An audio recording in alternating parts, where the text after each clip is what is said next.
Pour son retour en Ligue des Champions, le Bayer Leverkusen, porté par un doublé de Florian Wirtz, s'est offert un festival offensif sur la pelouse de Feyenoord, 4-0. De son côté, Benfica, solide défensivement et emmené par son tandem turc Gökçe Aktürkoğlu, a assuré l'essentiel du côté de Belgrade, 2-1.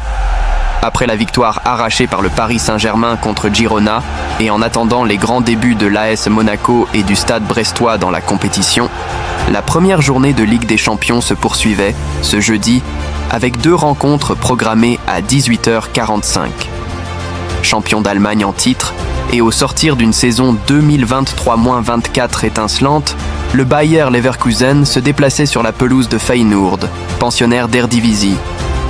Alignés en 3-4-3 avec Terrier, Wirtz et Boniface en attaque, les hommes de Xabi Alonso ne tardèrent pas avant de frapper. Profitant d'un bon pressing d'Andrich, Wirtz récupérait le cuir et trompait Wellenreuther d'une frappe croisée du gauche, 0-1, 5e. Climatisé, le De Kuip de Rotterdam continuait malgré tout d'encourager ses protégés et exultait. Sur corner et après un ballon cafouillé, Ramiz Zerouki, opportuniste, poussait le ballon au fond des filets. Leverkusen déroule, Wirtz brille. Une joie de courte durée puisque l'arbitre de cette rencontre annulait finalement cette réalisation pour une position de hors-jeu. Menés, les Bataves ne lâchaient rien, à l'instar de cette frappe de Wang qui frôlait le cadre Dradecki, 29e. Malheureusement pour les locaux, Leverkusen faisait preuve d'un réalisme offensif glaçant. Profitant d'une superbe inspiration de Boniface, auteur d'une magnifique passe cachée, Frimpong voyait son centre dévié, mais ce dernier profitait à Grimaldo, esselé au second poteau, 0-2, 30. Si Pekshau tentait de réveiller les siens, 32e, le Bayer assommait un peu plus son adversaire du soir quelques minutes plus tard. Sur un contre-éclair, initié par Terrier, Frimpong trouvait parfaitement Wirtz, qui s'offrait un doublé d'une reprise du droit limpide, 0-3, 36e.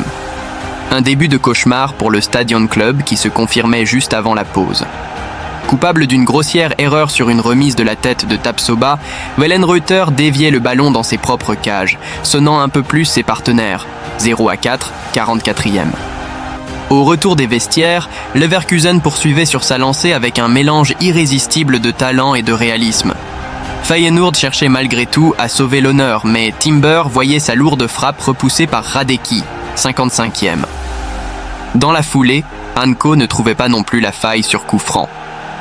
En bloc bas, bien que toujours aussi menaçant dans ses projections, le Bayer Leverkusen gérait son avance malgré quelques frayeurs, 67e, 69e, et un but refusé à Ayaze Weda pour une position de hors-jeu, 84e. Un succès probant, 4-0, et des débuts parfaits pour la bande à Xabi Alonso avant de retrouver l'AC Milan lors de la 2e journée. Feyenoord, de son côté, se devra de relever la tête sur la pelouse de Girona. Benfica assure l'essentiel. Dans l'autre rencontre de ce début de soirée, Benfica, dauphin du Sporting CP la saison passée, défiait les Serbes de l'Étoile Rouge Belgrade au stade Ratko Mitić. Organisé en 4-3-3 et emmené par Angel Di Maria et Vangelis Pavlidis, les ouailles de Bruno Lage prenaient rapidement le contrôle des opérations. Une domination finalement récompensée avant même la fin du premier quart d'heure. Sur un centre dévié de Bar, Aktürkoğlu se montrait plus vif que Krunic et ouvrait le score au près, 0-1, 9e. Surpris d'entrée de jeu, les hommes de Vladan Milojevic s'enhardissaient et apportèrent du danger aux abords de la surface portugaise. Si Olayinka ne cadrait pas sa frappe, 15e, Trubin s'interposait quant à lui sur les tentatives de Krunic, 12e, et Elsnik, 18e. Des interventions d'autant plus décisives que les Lisboètes faisait le break à la demi-heure de jeu. Sur coup franc, Gökçe, situé dans l'axe à environ 20 mètres, enroulait parfaitement du pied droit pour tromper Glazer, figé sur sa ligne, 0-2, 29e. Réaliste sans être brillant, Benfica, qui perdait bas sur blessure, 37e, virait assez logiquement en tête à la pause. En seconde période, l'Étoile Rouge tentait de revenir et mettait rapidement la pression sur la défense lusitanienne. Bien en place et soulagé par un Trubin inspiré, Benfica parvenait cependant à bloquer les différentes offensives adverses. En fin de match, le nouvel entrant Felicio Milson sauvait l'honneur. 1-2, 86e. Un but finalement anecdotique. Rigoureux tactiquement et autoritaire dans le duel, le SLB